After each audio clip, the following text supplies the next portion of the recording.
AK-47 Anton കലനസ്കോവ് 47. ഇറാഖിലേക്ക് rocket വിട്ട് കളിക്കുന്ന അമേരിക്കയ്ക്കും ബംഗ്ലാദേശിനും ഒരുപോലെ പ്രിയപ്പെട്ടവൻ. ഈ സെമി ഓട്ടോമാറ്റിക് റൈഫിളോ ഇതിന്റെ യൂറോ അമേരിക്കൻ ഇമിറ്റേഷൻസോ ഉപയോഗിക്കാത്ത ഒരു മിലിറ്ററി ഫോഴ്സുമില്ല ലോകത്ത്, ഇന്ത്യ അടക്കം. പഴയ സോവിയറ്റ് യൂണിയനിൽ നിന്ന് പിരിഞ്ഞുപോയ പല സ്റ്റേറ്റുകൾക്കും ആഫ്രിക്കൻ ഏഷ്യൻ ടെററിസ്റ്റുകൾ ചെലവിന് കൊടുക്കുന്നത് വെറുതെ അല്ല, ഇവനാണ് പ്രതിഫലം. സംഘടിപ്പിക്കാൻ വളരെ ബുദ്ധിമുട്ടിയോ? അല്പം. ആർട്ടിലറി കോറിൽ ഒരു സീക്രട്ട് സ്പെഷ്യൽ റിക്വസ്റ്റ് കൊടുത്തു. അറ്റാക്ക് പോലീസിൽ അങ്ങനെ ഒരു വകുപ്പുണ്ട് പുതിയതായി. പക്ഷെ ഉപയോഗിക്കണമെങ്കിൽ വേറെ പെർമിഷൻ വേണം. അത് നമുക്കില്ല സാർ. ഉപയോഗിച്ച് നോക്കിയേ പറ്റൂ. പാടില്ല സാർ. അതിന് കോർട്ട് ഓർഡർ പോലെയുള്ള വാലിഡ് ഡോക്യുമെന്റ്സ് വേണം.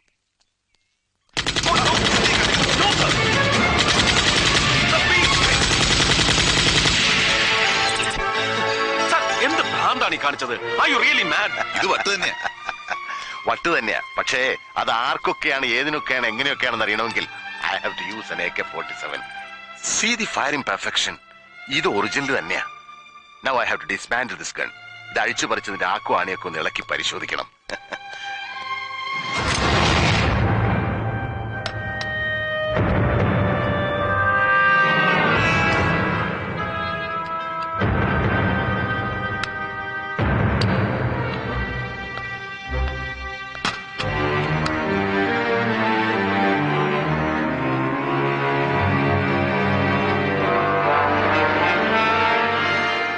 Come on, guys. See this.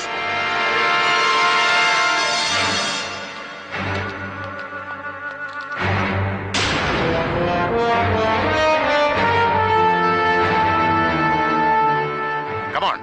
Use your brains. ഓർമ്മയില്ല? സൂക്ഷിച്ചു നോക്ക്.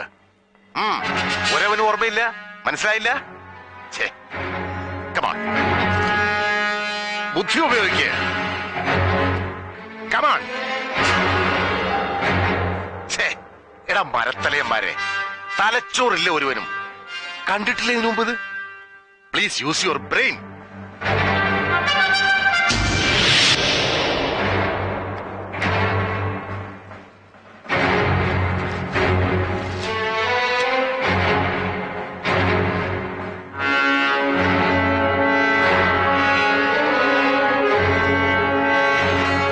പിടികിട്ടിയില്ല അല്ലേ? That is AK-47 reverbing knot. Knot എന്ന് പറഞ്ഞാൽ KNOT നോട്ട്.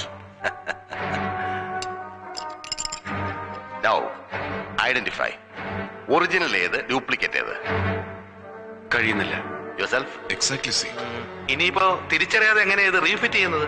ഈസി. ഈ റഷ്യൻ മെറ്റൽ അലോയുടെ തേർമൽ റെസിസ്റ്റൻസ് പവർ എന്ന് പറഞ്ഞാൽ 5000 ഡിഗ്രി സെന്റിഗ്രേഡ് ആണ്. പക്ഷെ അച്ഛന്റെ ഈ ഡ്യൂപ്ലിക്കേറ്റ് തരക്കേടില്ലാത്തൊരു കൊല്ലന്റെ ആലയെ കൊണ്ടുവച്ച ഉരുയൊലിക്കും. ഏറിയ 1200 degree centigrade. Imitations are still imitations only.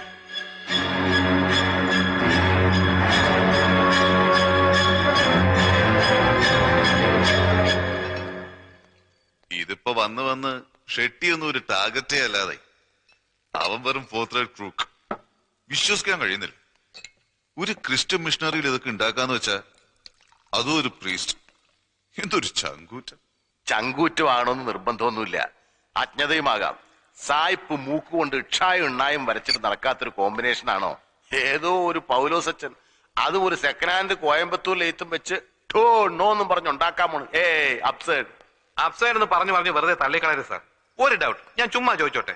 ആ കത്തനാരാച്ചനെ പൊക്കിയ എന്തെങ്കിലും തടഞ്ഞാലോ? ധൃതി പാടില്ല. മതന്യൂനപക്ഷം, ക്രിസ്ത്യൻ പുരോഹിതൻ, ഞാനൊരു Muslim. It's a very delicate area. രാജ്യം ചിലപ്പോ കത്തും. എന്ത് ചെയ്യും sir?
Ramesh Shivaram, Lance Naik, the Artillery Segment, Northeast Regiment, Karimnagar, Jammu and Kashmir.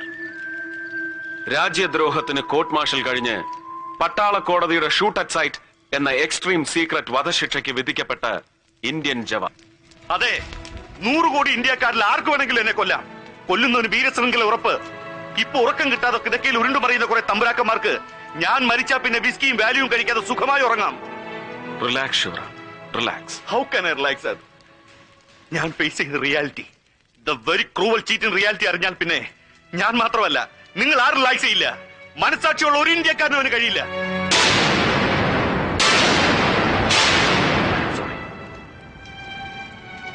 I am sorry sir.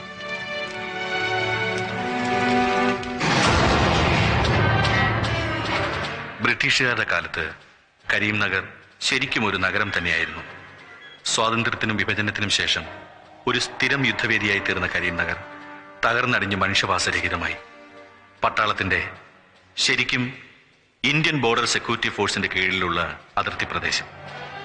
അയൽ രാജ്യത്ത് ആഭ്യന്തര കുഴപ്പമുണ്ടാകുമ്പോൾ അവരുടെ ഭരണാധികാരികൾ ജനശ്രദ്ധ തിരിച്ചുവിടാൻ ഏതെങ്കിലും ഇന്ത്യൻ അതിർത്തികളിൽ ആക്രമണം അഴിച്ചുവിടുകയാണല്ലോ പതിവ്. അത്തവണ അത് കരീംനഗറിലായിരിക്കുമെന്ന് ഇന്റലിജൻസ് മെസ്സേജ് അനുസരിച്ച് BSFന് കൂടുതൽ ആധുനിക ആയുധങ്ങൾ എത്തിക്കാൻ പുറപ്പെട്ട ആർട്ടിലറി സപ്ലൈ കോറിന്റെ ഇൻചാർജ് ആയിരുന്നു.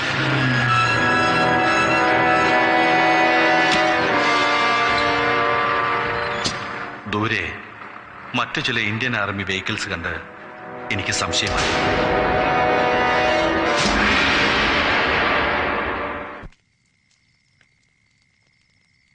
ആരായിരുന്നു അത്? ഒരുപക്ഷെ ശത്രു വേഷം മാറി വന്നതാവും. അല്ല, എന്റെ സീനിയർ ഓഫീസറായിരുന്നു മേജർ റൊണാക് സിംഗ്. എന്തോ ക്ലറിക്കൽ മിസ്റ്റേക്ക് കൊണ്ട് ഡൽഹിയിൽ TNC കഴിയാത്ത ആയുധങ്ങളായിരുന്നു അത്രേ ഞങ്ങളുടെ വണ്ടിയിൽ. TNC? അതെ, ടെസ്റ്റഡ് ആൻഡ് സർട്ടിഫൈഡ്. പുതിയ ആയുധങ്ങൾ വാർ ഫ്രണ്ട് ഉപയോഗത്തിന് കൊടുക്കുന്നതിന് മുമ്പ് മാനുഫാക്ചറിംഗ് ഡിഫക്ട്സോ മറ്റ് തകരാറുകളോ ഇല്ലെന്ന് ഉറപ്പുവരുത്തണമെന്നുണ്ട്. ആ ഡിപ്പാർട്ട്മെന്റിൽ നിന്ന് കിട്ടുന്ന OK സർട്ടിഫിക്കറ്റിനാണ് TNC എന്ന് പറയുന്നത്. എനിക്ക് സംശയം തോന്നി, അത്തരമൊരു ക്ലറിക്കൽ മിസ്റ്റേക്ക്, ദാറ്റ്സ് ഇമ്പോസിബിൾ. എങ്കിലും സീനിയർ ഓഫീസറാണ് പറയുന്നത്. അതും ഞങ്ങളുടെ ചീഫ് ബ്രിഗേഡിയർ ഗിരിധർ ബർവയുടെ റിട്ടേൺ ഓർഡറും കാണിച്ച്. Was it fake? നോ, അത് ഗിരിധർ ബർവയുടെ ഒപ്പ് തന്നെയായിരുന്നു എന്ന് എനിക്ക് ഉറപ്പുണ്ട്. ഞാൻ എന്റെ ട്രക്കുകൾ മേജർക്ക് കൈമാറി. ടെസ്റ്റിംഗ് കഴിഞ്ഞ ആയുധങ്ങളുള്ള അവരുടെ ട്രക്കുകൾ ഏറ്റുവാങ്ങി അതിർത്തിയിലേക്ക് യാത്ര തിരിക്കാൻ ഒരുങ്ങിയപ്പോഴാണ് ഇരുട്ടിൽ മേജർ റൊണാക് സിംഗിന്റെ പുറകിൽ ഞാൻ മറ്റൊരു ഇന്ത്യൻ ഓഫീസറെ കണ്ടത്.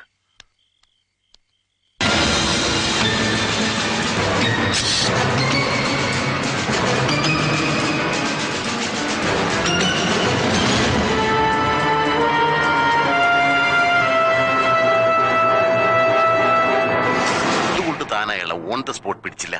എങ്ങനെ കഴിയും സർ? എന്റെ സീനിയർ ഓഫീസറിന്റെ കൂടെ അതേ റാങ്ക് യൂണിഫോം ധരിച്ചാണ് അയാൾ നിന്നിരുന്നത്. നരേന്ദ്ര ഷെട്ടി എനിക്ക് നേരിട്ട് പരിചയമില്ലെങ്കിലും ആ ബിസിനസ് മാഗ്നറ്റിന്റെ ചിത്രം ഏതോ ന്യൂസ് പേപ്പറിൽ ഞാൻ കണ്ടിട്ടുണ്ട്. അത് ഷെട്ടിയാണെന്ന് ആ സാഹചര്യത്തിൽ ഞാൻ എങ്ങനെ ഉറപ്പിക്കും?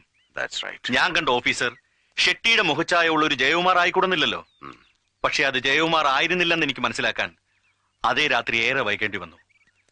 അംഗസംഖ്യയിലും ആയുധബലത്തിലും ഏറെ മുന്നിലായിരുന്ന ആർമി അന്നത്തെ എൻകൗണ്ടറിൽ ദയനീയമായി പരാജയപ്പെട്ടു. നോ, നമ്മൾ തന്നെ നമ്മളെ തോൽപ്പിച്ചു. 167 ഭാരതപുത്രന്മാരാണ് അന്നൊരൊറ്റ രാത്രി കരീംനഗറിൽ വീണു മരിച്ചത്. ജീവനോടെ രക്ഷപ്പെട്ടത് ഒരേ ഒരാൾ മാത്രം, തമിഴ്നാട്ടിൽ നിന്നുള്ള ഒരു ഹവീൽദാർ രാജരത്നം. റൊണാൾഡ് സിംഗിന്റെ കൂടെ ഞാൻ കണ്ടത് നരേന്ദ്ര ഷെട്ടി തന്നെയാണെന്നും എന്തൊക്കെയോ കള്ളക്കളികൾ ആ രാത്രിയിൽ ആയുധ കൈമാറ്റത്തിൽ നടന്നിട്ടുണ്ടെന്നും എനിക്ക് ഉറപ്പായി. ഭാഗ്യത്തിന് അന്ന് ബേസ് ക്യാമ്പിൽ ഞങ്ങളുടെ ബ്രിഗേഡിയർ ഗിരിധർ ബർവ എത്തിയിരുന്നു. രാജരത്നത്തെയും കൂട്ടി ഞാൻ ബേസ് ക്യാമ്പിലേക്ക് പോയി. എന്റെ സംശയം ഞാൻ ബ്രിഗേഡിയറോട് തുറന്നു പറഞ്ഞു.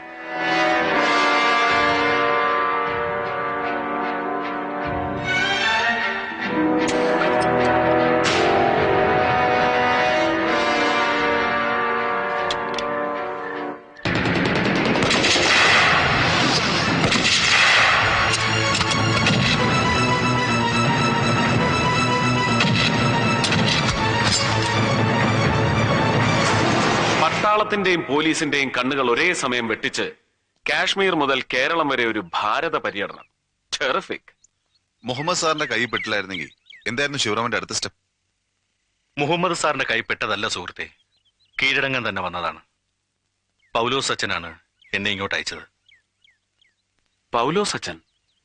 അച്ഛനെ എങ്ങനെ അറിയാം? റാന്നിയിൽ എന്റെ സ്വദേശത്ത് അച്ഛൻ പണ്ടൊരു പോളിടെക്നിക്കിന്റെ പ്രിൻസിപ്പൽ ആയിരുന്നു. പക്ഷെ ഞാൻ നാട്ടിലെത്തിയത് റോയി അലക്സിനെ കാണാനായിരുന്നു. ആ കൊല്ലപ്പെട്ട ജേർണലിസ്റ്റ്? അതെ, അവൻ എന്റെ ക്ലാസ്മേറ്റ് ആയിരുന്നു. ഒരു മീഡിയ കവറേജിലൂടെ ഇന്ത്യൻ സൈന്യത്തിലെ ആയുധ ലോബിയെ തുറന്നു കാട്ടാതെ രക്ഷപ്പെടാനാവില്ലെന്ന് എനിക്ക് തോന്നി. തേടി നടന്നവനെ കണ്ടെത്തിയെങ്കിലും എന്റെ കഥ പറയാൻ കഴിഞ്ഞില്ല. ഈ കഴിഞ്ഞ സെപ്റ്റംബർ 18 ഈവനിങ് അന്നാണ് ഞങ്ങൾ കണ്ടുപിരിഞ്ഞത്.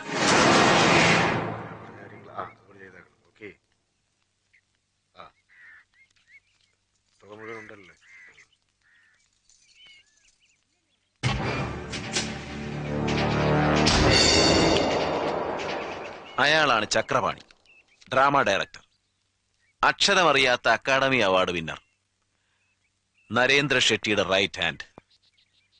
ഇന്ന് രാത്രി ഇവന്റെയൊക്കെ കള്ളി ഞാൻ പൊളിക്കും.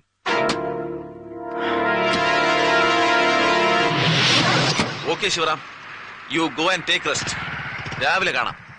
ദാ എന്റെ ഫ്ലാറ്റിന്റെ താക്കോല്.